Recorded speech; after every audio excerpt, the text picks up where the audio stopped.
నమస్తే welcome to 69 TV news కి స్వాగతం నేను రాణి ముందుగా హెడ్లైన్స్ చూద్దాం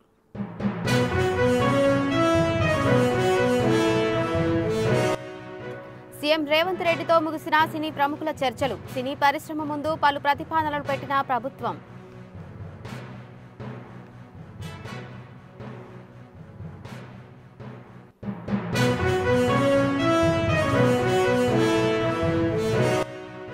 గాంధీనగర్ గిరిజన బాలికల గురుకులంలో జరిగిన గిరిజన మంత్రి బస విద్యార్థులతో ఆడిపాడి ఉత్సాహపరిచిన మంత్రి సీతక్క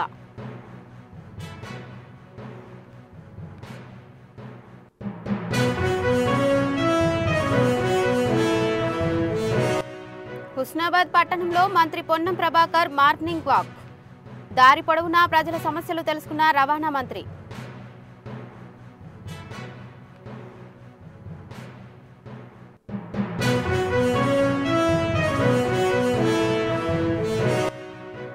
సినిమా టికెట్ల రేట్లను పెంచడం అంటే బ్లాక్ మార్కెట్ను ప్రోత్సహించడమే మరోసారి ఆసక్తికర వ్యాఖ్యలు చేసిన సిపిఐ నేత నారాయణ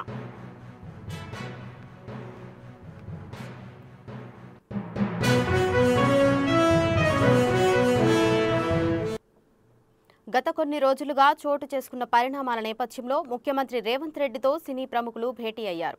ఇండస్ట్రీకి చెందిన 36 మంది ప్రముఖులు సీఎంతో భేటీ అయ్యారు. హైదరాబాద్లోని పోలీస్ కమాండ్ కంట్రోల్ సెంటర్లో ఈ సమావేశం జరుగుతుంది. తెలంగాణలో సినీ పరిశ్రమ అభివృద్ధితో పాటు సినీ పరిశ్రమ ఎదుర్కొంటున్న ఇబ్బందులను సీఎంతో వీరు చర్చిస్తున్నారు. ఇప్పటికే నాగార్జున, మురళీమోహన్, రాఘవేంద్రరావు, దిల్ రాజు, సి కళ్యాణ్, అల్లు అరవింద్, శ్యామ్ ప్రసాద్ రెడ్డి, దర్శకులు Trivikram, Srinivas, Shankar, Boyapati Srinu police command control centre కు చేరుకున్నారు. ఈ సమావేశానికి ప్రభుత్వం తరపున డిప్యూటీ సీఎం మల్లు బట్టి విక్రమార్క, కోమటిరెడ్డి వెంకటరెడ్డి, దామోదర రాజనరసింహ, ఉత్తమ్ కుమార్ రెడ్డి హాజరయ్యారు.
మహబూబాబాద్ జిల్లా కొత్తగూడ మండల కేంద్రంలోని గాంధీనగర్ గిరిజన బాలికల గురుకులంలో మంత్రి సీతక్క విద్యార్థులతో కలిసి రాత్రి బస చేశారు. గురువారం ఉదయం పిల్లలతో కలిసి యోగా సాధన చేశారు. మెనూ ప్రకారం విద్యార్థులకు పౌష్టిక ఆహారం అందుతుందా లేదా అని ఆరా తీశారు. రాష్ట్ర స్థాయి బాక్సింగ్ పోటీలకు ఎంపికైన ప్రణవి అనే విద్యార్థినిని అభినందించి పారితోషికం అందించారు Seethakka.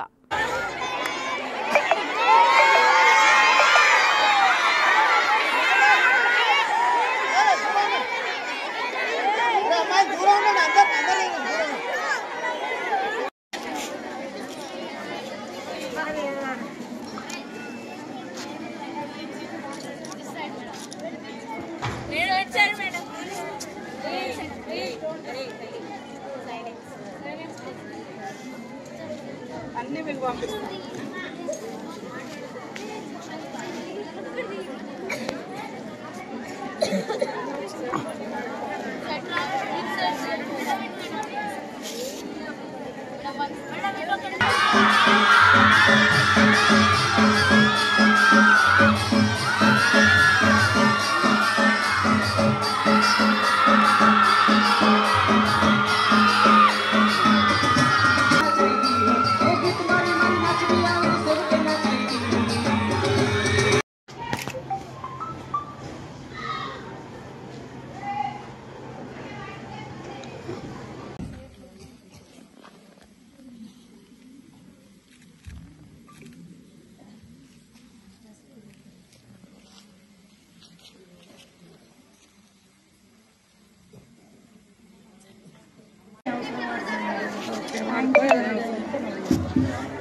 All the best.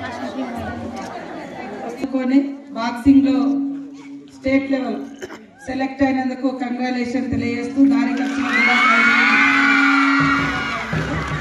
Dengue అనేది ఒకప్పుడు మనకు దోమ కుడితే డెంగ్యూ వస్తానే చాలా మందికి తెలియదు. ఇప్పుడు కూడా చాలా ఊర్లలో తెలియదు. దయ్యం పట్టిందా, దేవుడు పట్టిందా, ఏదో చేయాలనుకుంటారు. కానీ ఆ దోమ కుడితే డేంజర్, చనిపోతుంటారు కూడా. ఇట్లాంటివి కూడా ఉంటాయి. కాబట్టి మనం మన వాళ్ళని కూడా వాళ్ళకు ఈ నాలెడ్జ్ని కూడా కొంత సైంటిఫిక్ అంటే సైన్స్ని కూడా కొంత మీరు అప్పుడప్పుడు ఊర్లలో చెప్పాలి. మీరే టీచర్స్ మీ ఊర్లో అట్లా చేస్తే కొంత బెటర్గా ఉంటుంది. సో మీరు అందరూ అయితే ఇప్పుడు సంతోషంగా ఉన్నారు అనుకోవచ్చా? ఓకే. చాలా రోజుల తర్వాత సీఎం రేవంత్ రెడ్డి గారు వాస్తవానికి 40% డైట్ ఛార్జెస్ పెంచడం జరిగింది 7 years బ్యాక్. 7 years నుంచి ఇప్పటి వరకు చాలా రేట్లు పెరిగినాయి. కానీ వీటి రేట్లు పెరగకపోవడం మూలంగా మీకు వచ్చే ఫుడ్లో కానీ, మీకు వచ్చే ఎగ్గులో కానీ, మీకు వచ్చే రకరకాల ఐటమ్స్లో కొద్ది ఇబ్బంది పడ్డారు. దాన్ని ఇప్పుడు చేంజ్ చేయడం జరిగింది. అట్లనే కాస్మోటిక్ ఛార్జెస్ కూడా ఇవాళ మీరు వాడేటువంటి అవి చాలా 16 సంవత్సరాల క్రితం పెంచారు. ఇప్పుడు 16 years బ్యాక్ దాన్ని ఇంక్రీజ్ చేశారు. ఇప్పుడు మళ్ళీ నెల తర్వాత 200% పెరగడం జరిగింది.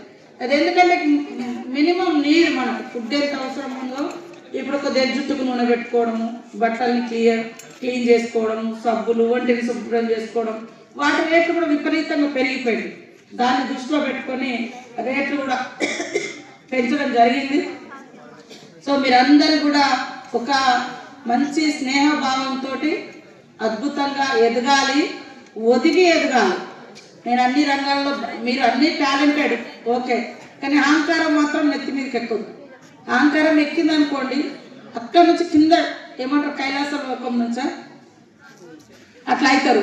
కాబట్టి వినయ, విధేయత, సంస్కృతి, సాంప్రదాయ, ఈ గౌరవం అనేది కంపల్సరీ అనువనువున ఉన్నప్పుడే నీ స్టడీకి, నువ్వు నేర్చుకున్న విజ్ఞానానికి, నీకు వచ్చిన హైయెస్ట్ మార్క్స్ కూడా ఇది కంపేర్ చేసినప్పుడు ఎస్ ఈ అమ్మాయిలో అన్ని రంగాలలో యాక్టివ్ ఉంది, ఫస్ట్ ఉంది అనేది కూడా మన పెద్దవాళ్ళు గుర్తిస్తారు.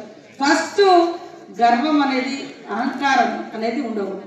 ఆత్మవిశ్వాసం వేరు, అహంకారం వేరు. ఆత్మ గౌరవం వేరు, అహంకారం వేరు. ఆత్మ గౌరవం వేరు, అతి విశ్వాసం వేరు. కాబట్టి కాన్ఫిడెన్స్ ఉండాలి, కానీ అతి ఉండకూడదు. గౌరవం ఉంచాలి, కానీ అహంకారం ఉండకూడదు. ఇవి మనలో ఖచ్చితంగా ఉంటూ దాని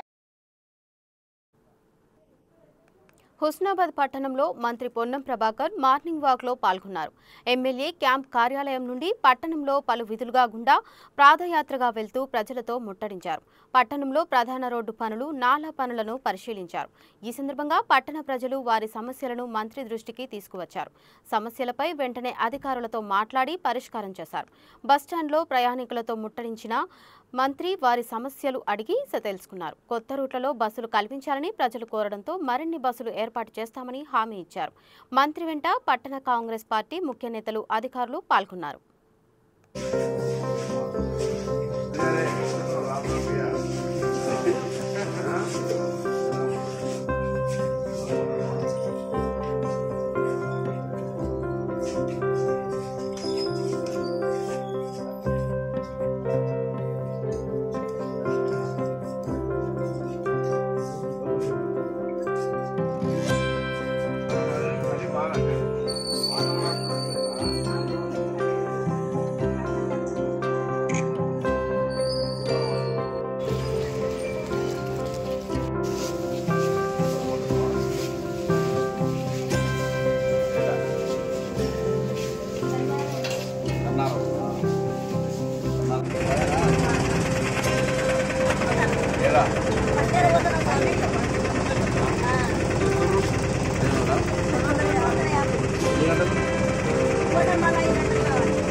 ముఖ్యమంత్రి రేవంత్ రెడ్డితో సినీ ప్రముఖులు భేటీ నేపథ్యంలో సిపిఐ నేత నారాయణ ఆసక్తికర వ్యాఖ్యలు చేశారు.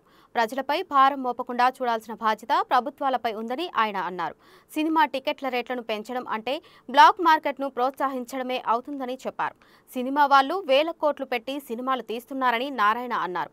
1000 కోట్లు పెట్టి సినిమా తీసి 2000 కోట్లు వసూలు చేస్తున్నారని విమర్శించారు. సినిమా టికెట్ల రేట్ల పెంపును ప్రభుత్వాలు ఎందుకు ప్రోత్సహించాలని ప్రశ్నించారు. సందేశాత్మక చిత్రాలకైతే ప్రోత్సాహకాలు ఇవ్వాలని, క్రైమ్, అశ్లీలతలను పెంచే సినిమాలకు ప్రోత్సాహకాలు ఎందుకు ఇవ్వాలన్నారు. ఎర్రచందనం స్మగ్లర్ని హీరోగా చూపించి దాన్ని యువత మీద రుద్దుతున్నారని అసహనం వ్యక్తం చేశారు నారాయణ. ఇది ఒకవైపునేమో 1000 కోట్ల రూపాయలు ఖర్చు పెట్టారు, ఇంకొక 2000 కోట్ల రూపాయలు మాకు లాభం వచ్చి అంటున్నారు. అట్టేటప్పుడు ప్రభుత్వం ప్రోత్సహించాలా, ఎందుకు టికెట్ పుస్తకం ఏర్పాటు చేయించాలా? ఇది ఒకటి. రెండవది, ఒక సందేశాత్మకమైనటువంటి సినిమాలు తీస్తే దగ్గర కోపడరు, కానీ క్రైమ్, అశ్లీలత ఇది ప్రోత్సహిస్తూ ఉన్నారు. అందుకని డబ్బులు రావాలి కాబట్టి సరే, అది కళాం తల్లి తటన పడుకోండి. కానీ ఒక వికృత రూపంలో ఉన్నటువంటి ఒక అశ్లీల పద్ధతిలో ఉన్నటువంటి ఒక క్రైమ్, నేరపూరితమైనటువంటి ఈ సంఘటన తీసుకొని పెద్ద ఎత్తున సినిమాలు తీస్తామంటే దాన్ని ప్రోత్సహించాల్సిన అవసరం ఎందుకు వచ్చింది? అదే సినిమా తీస్తున్నారు, రోడ్ షోలు చేసుకొని సినిమా హాల్కి వెళ్ళి 15 రావడం వేరు. అది జనం వెంటబడుతున్నారు, సహజం. జనం వెంటబడే సహజం, జనం తప్పడానికి వెళ్ళా. అలాగా ఒక సందర్భం వచ్చినప్పుడు కళాకారులు ఏ విధంగా ఉండాలి, దాన్ని ప్రోత్సహించే పరిశ్రమ ఎట్లా ఉండాలి, దాని ప్రజలకు సందేశాత్మకంగా లేదా అది చూడాలి. రెండవ, ప్రభుత్వాలు కూడా ఒక చీప్ పాపులారిటీకి పోయి ఏదో పాపులర్ సినిమాని ప్రోత్సహిస్తే వాళ్ళకి ఓట్లు ఎక్కువ వస్తాయని చెప్పి వాళ్ళకి రేట్లు పెంచడానికి ఏర్పాటు చేస్తారు. రేట్లు పెంచడం మీరు ఏర్పాటు చేస్తే ఎవరు చేస్తారు? జనంతా కొనుక్కుంటున్నారు. 100 రూపాయల టికెట్ 1000 రూపాయలు 2000 రూపాయలు పెట్టి మీరే ప్రోత్సహిస్తాక జనం దోపిడీ, ప్రజల మీద దోపిడీ చేసి వాళ్ళు లాభాలు సంపాదించుకోవచ్చు, ప్రభుత్వం దాన్ని ప్రోత్సహించవచ్చు. వాళ్ళు సినిమా యాక్టర్లు కానీ, ప్రొడ్యూసర్లు కానీ, నిర్మాతలు కానీ 100,000 కోట్ల రూపాయలు డబ్బులు సంపాదించుకోవచ్చు. ఇది మనకి కనిపిస్తూ ఉన్నట్టు డాక్టర్ సత్యం. ఆ నేపథ్యంలో పుష్ప సినిమాను మనం చూడాలి. పుష్ప సినిమా ఏంటి? అది క్రైమ్ సినిమా బాగా చూస్తారన్నమాట, వాస్తవే. కానీ పేరు మోసిన ఎర్రచందనం స్మగ్లింగ్ ఒక అంశాన్ని ఇతివృత్తాన్ని తీసుకొని దాన్ని ఒక హీరోయిజం సృష్టించి దాన్ని యూత్కి అట్రాక్ట్ చేయించి చివరికి అశ్లీల పూర్తిగా కూడినటువంటి సినిమాలు. చివరికి రష్మిక చెప్పింది బాధపడుతూ, నాకు ఇష్టం లేదు ఫీలింగ్ డ్యాన్స్ వేయడానికి, కానీ తప్పనిసరిగా నిర్మాత ప్రోత్సహించడం వల్ల చేయాల్సి వచ్చింది చెప్పండి. అలాంటి మహిళలు ఎంతోమంది ఆత్మాభిమానం చంపుకొని ఆ కళా పోషణ ఉన్నటువంటి చూస్తూ ఉన్నాం. దీనికి ఎగ్జాంపుల్ రష్మిక ఇచ్చేటువంటి స్టేట్మెంట్. ఈ పద్ధతుల్లో హ్యూమిలైట్ చేస్తూ మానవతను హరిస్తూ మీరు ప్రోత్సహిస్తూ ఉంటే అది ఆదర్శవంతం కానే కాదు. దీన్ని నేను ఘటన జరిగింది, ఒక ఆమె చనిపోయింది, ఒక పిల్లోడు దీనిలో కోమాలో ఉన్నాడు, తీరా నష్టం. 2 కోట్లు కాదు 5 కోట్లు ఇచ్చినా కూడా ప్రాణం తెచ్చిపెట్టారు. అందులో వయసులు పెద్దది కాదు. అయినా సరే నిర్మాతలతో కలిసి డబ్బులు ఇస్తూ ఉంటారు. అది ప్రభుత్వం కూడా సహాయం చేస్తూ మనమంతా అందరూ కూడా సహాయం చేయాల్సిందే. అయితే ఇప్పుడు చర్చ జరగబోతూ ఉన్నాయి. ప్రభుత్వానికి సినీ ప్రతినిధుల మధ్య ఢిల్ రాజు గారు దాన్ని నాయకత్వం ఇస్తున్నారు. నేను విజయం చేసే ఒకటి, మీరు ఇప్పుడు ఘటన పైన కాకుండా ఇతివృత్తం పైన ఆలోచించండి. ప్రజలపైన భారం వేసే పద్ధతిలో మీరు రైతులు పొందవకండి. అది చేయడం వల్ల మీకు నష్టం వస్తే లాభం లేదు. ఇది భవిష్యత్తులో మీరు మీ హద్దులు దాటకూడదు, ప్రభుత్వం కూడా చీప్ ట్యాక్టీస్ కోసం పంచుకోకూడదు. ఇట్లాంటి వాటికి ప్రోత్సహించి మీరు టికెట్లు ఎక్కువ పెట్టి అమ్ముకోండి అని చెప్పడం అంటే అది బ్లాక్ మార్కెట్ అని ప్రభుత్వం ప్రోత్సహించినట్లు లెక్క. అందువల్ల ప్రభుత్వం అలాంటి పని చేయకూడదు. సినిమా సంబంధించినటువంటి నిర్మాతలు కానీ, ప్రొడ్యూసర్లు కానీ వారు కూడా మీ హృదయాలతో మీరు ఉండి కళావతలను ప్రోత్సహిస్తే మేము గౌరవిస్తాం తప్ప ఏ దాడులు వచ్చారు. అందువల్ల ఇది దాడులు చేశారనే పద్ధతి కాకుండా దాడులు చేసే అవసరం లేదు, వ్యతిరేకంగా ఖండిస్తున్నాం. అదే దాని కరెక్ట్ కాదు. అయితే అదే సందర్భంలో ఎవరు లక్ష్మణ్ నాయక్ వాళ్ళు దాటుకుని ఉంటే ఏ సమస్య పరిష్కారం సమస్యలు రావు. దాంట్లో ప్రభుత్వం కానీ బీఆర్ఎస్ నేత ఎర్రోల శ్రీనివాస్ను మాసబ్ ట్యాంక్ పోలీసులు అదుపులోకి తీసుకున్నారు. గతంలో ఆయనపై పోలీసుల విధుల అడ్డగింతపై బంజారాహిల్స్లో కేసు నమోదైంది. ఈ కేసు విచారణకు రావాలని నోటీసులు ఇచ్చేందుకు పోలీసులు వెస్ట్ మారేడ్పల్లిలోని శ్రీనివాస్ నివాసానికి వెళ్లారు. కానీ ఆయన తలుపులు తెరవలేదు. శ్రీనివాస్ ఇంటికి పోలీసులు వచ్చారనే విషయం తెలుసుకున్న బీఆర్ఎస్ కార్యకర్తలు భారీగా ఆయన ఇంటికి చేరుకున్నారు. అనంతరం శ్రీనివాస్ను పోలీసులు అదుపులోకి తీసుకున్నారు. కాగా పోలీసుల విధుల అడ్డగింతపై బీఆర్ఎస్ ఎమ్మెల్యే పాడి కౌశిక్ రెడ్డి, ఎర్రోల శ్రీనివాస్తో పాటు మరికొంతమందిపై గతంలో కేసు నమోదైంది. ఈ కేసును మాసబ్ ట్యాంక్ ఇన్స్పెక్టర్ దర్యాప్తు చేస్తున్నారు.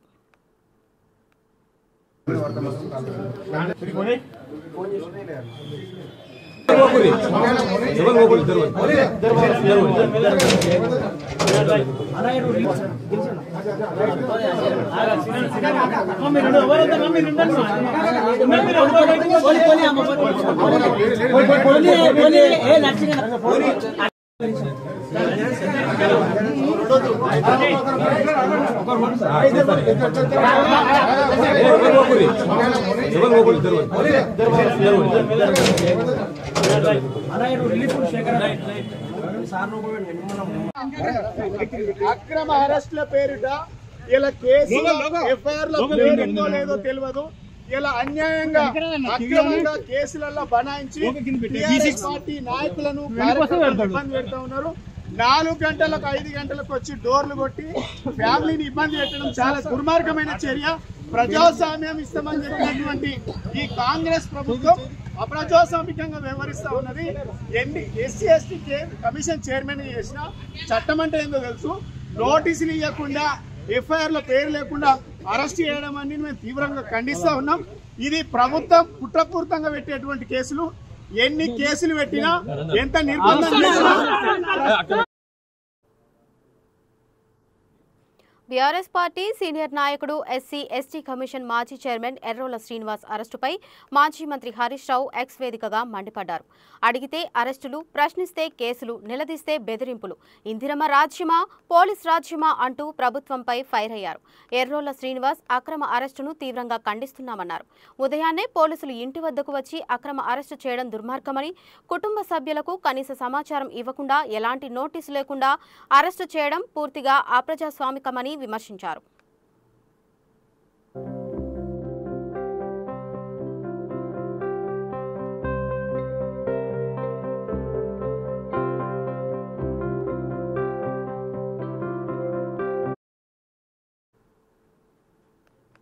వేములవాడ రాజన్న ఆలయంలో హుండీలో నగదు, కానుకల అపహరణ కలకలం రేపింది.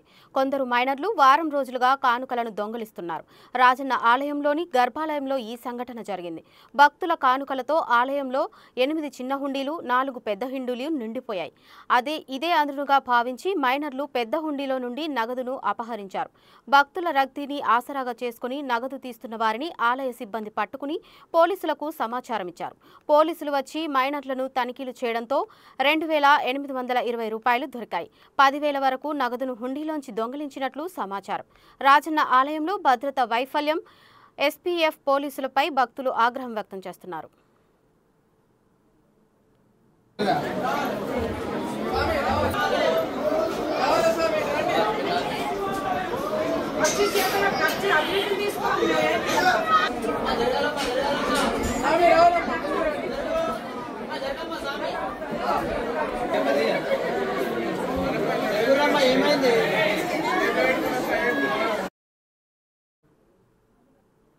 కామారెడ్డి జిల్లా అడ్లూరు ఎల్లారెడ్డి పెద్ద చెరువులో బిక్కనూరు ఎస్ఐ సాయి కుమార్ మృతదేహం లభించింది. ఇప్పటికే అదే చెరువులో బీబీపేట పిఎస్లో పనిచేస్తున్న కానిస్టేబుల్ శృతి, బీబీపేట సహకార సంఘంలో ఆపరేటర్గా పనిచేస్తున్న నిఖిల్ మృతదేహాలు లభించిన విషయం తెలిసిందే. ఎస్ఐతో పాటు శృతి, నిఖిల్ బుధవారం నుంచి కనిపించకుండా పోయారు. వారి వస్తువులు సదాశివనగర్ మండలం అడ్లూరు ఎల్లారెడ్డి చెరువు ఒడ్డున కనిపించడంతో పోలీసులు గాలింపు చేపట్టారు. ఈ క్రమంలో అర్ధరాత్రి సమయానికి శృతి, నిఖిల్ మృతదేహాలు చెరువులో లభించగా గురువారం ఉదయం ఎస్ఐ మృతదేహం కూడా గుర్తించామని, పోస్టుమార్టం రిపోర్ట్ వస్తే మరిన్ని విషయాలు బయటకు వస్తాయని ఎస్పీ సింధు శర్మ తెలిపారు.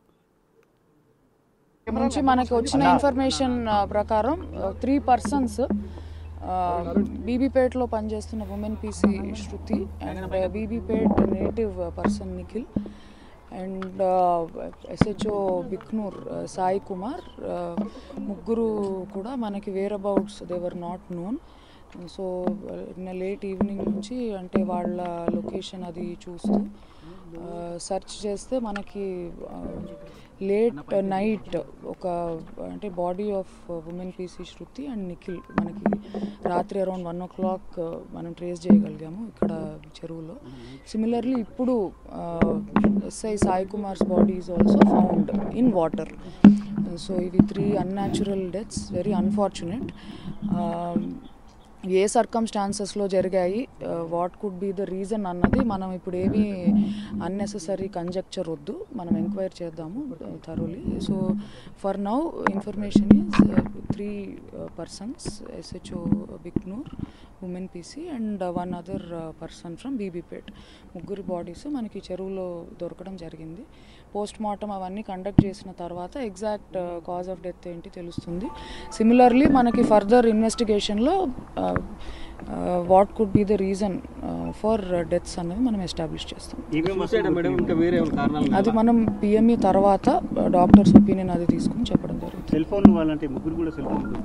దొరికాయండి. ఇప్పుడు SI పాకెట్లోనే ఆయన ఫోన్స్ ఉన్నాయి. ఉమెన్ PCవి ఆ వేరే పర్సన్వి నిన్న మనకి ఇక్కడ చెరువు పక్కనే దొరకడం జరిగింది. ఒకటే దగ్గర ఉన్నాయండి. రాత్రి అంటే it is difficult to search. మనకి ఫైర్ డిపార్ట్మెంట్ వాళ్ళు చాలా హెల్ప్ చేశారు బాడీస్ అవి రికవర్ చేయడంలో. సిమిలర్లీ ఫిషరీస్ వాళ్ళు కూడా స్విమ్మర్స్ వాళ్ళని పెట్టి నైట్ అంతా సర్చ్ చేశాము. సో 3 ఒకటే దగ్గర అంటే very close vicinity they are found. అవి ఇప్పుడు అన్ని it is too early to say anything. మనం ఫ్యామిలీ మెంబర్స్ వాళ్ళ ఇది తీసుకోవాలి, వాళ్ళ కంప్లైంట్ తీసుకోవాలి, PMEలో మన కాజ్ ఆఫ్ డెత్ అవి చూడాలి, దాని తర్వాత మనం ఒక కంక్లూజన్కి రావచ్చు. నిన్న ఆఫ్టర్నూన్ లేట్ అర్లీ ఈవినింగ్ నుంచి ముగ్గురు కూడా లేరు అన్న ఇన్ఫర్మేషన్ ఉంది. సో వెతుకుతుంటే ఈవినింగ్కి ఇక్కడికి వచ్చారు. ఇక్కడికి వచ్చిన తర్వాత నైట్ సర్చ్లో 2 బాడీస్ మనకి దొరికాయి. ఇప్పుడు తెలంగాణ రాష్ట్రంలో ప్రముఖ పుణ్యక్షేత్రమైన యాదగిరిగుట్ట శ్రీ లక్ష్మీ నరసింహస్వామి వారి స్వాతి నక్షత్రం సందర్భంగా యాదగిరిగుట్టగిరి ప్రదక్షిణలో ప్రభుత్వ విప్ బీర్ల ఐలయ్య, భువనగిరి పార్లమెంట్ సభ్యులు చామర కిరణ్ కుమార్ రెడ్డి పాల్గొని ప్రత్యేక పూజలు చేశారు. వేలాదిగా తరలివచ్చిన భక్తులు భజనలు, కోలాటాలతో ప్రదక్షిణ వైభవోపేతంగా సాగింది.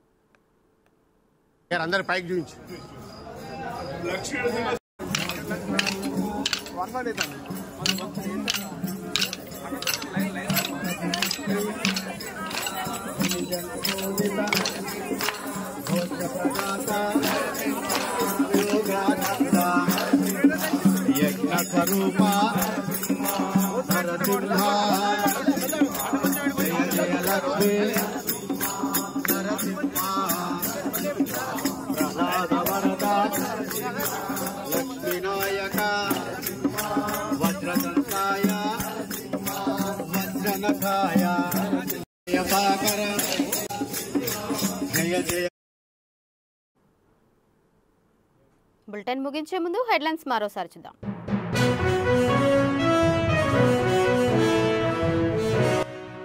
సీఎం రేవంత్ రెడ్డితో ముగిసిన సినీ ప్రముఖుల చర్చలు. సినీ పరిశ్రమ ముందు పలు ప్రతిపాదనలు పెట్టిన ప్రభుత్వం.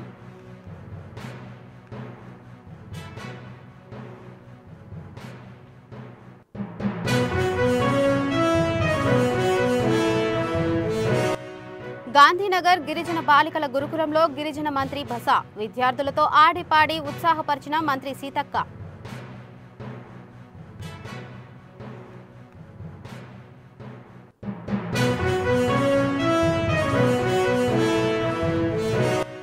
హుస్నాబాద్ పట్టణంలో మంత్రి పొన్నం ప్రభాకర్ మార్నింగ్ వాక్. దారి పొడవునా ప్రజల సమస్యలు తెలుసుకున్న రవాణా మంత్రి.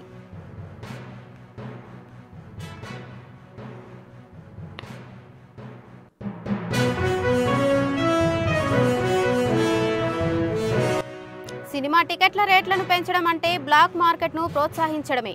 మరోసారి ఆసక్తికర వ్యాఖ్యలు చేసిన సిపిఐ నేత నారాయణ.